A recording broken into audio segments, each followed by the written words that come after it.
கக்கனை காவல்துறை அமைச்சராக சமூக புரட்சியை ஏற்படுத்தியவர் கர்ம வீரர் காமராஜர் என சிறுபான்மையினர் நலத்துறை ஆணைய தலைவர் திரு பீட்டர் அல்போன்ஸ் தெரிவித்துள்ளார். சேலம் கோரிமேடு பகுதியில் உள்ள தனியார் சட்டக் கல்லூரியில் மாநில அளவிலான பேச்சரங்கம் கல்லூரியின் தாளாளர் சரவணன் தலைமையில் நடைபெற்றது. பின்னர் நிகழ்ச்சியில் பேசிய திரு பீட்டர் அல்போன்ஸ், தென் மாவட்டங்களில் பட்டியல் சமூக மக்கள் காவல் நிலையங்களுக்கு சென்றால் மரியாதை இருக்காது, பொதுப்பாதையில் நடக்க முடியாது, இரட்டை டம்ளர் முறை என பல்வேறு கொடுமைகள் இருந்தபோது காங்கிரஸ் ஆட்சி காலத்தில் கக்கனை காவல்துறை அமைச்சராக நியமித்து மிகப்பெரிய சமூக மாற்றத்தை ஏற்படுத்தி கொடுத்தவர் பெருந்தலைவர் காமராஜர் என்று குறிப்பிட்டார்.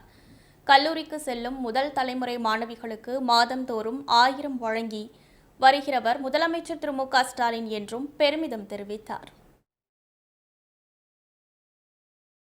சோசியல் ஜஸ்டிஸ் என்பதை தன்னுடைய வாழ்க்கையிலே தன்னுடைய ஆட்சியிலே செய்து காண்பித்தார் பெருந்தலைவர் காமராஜர்.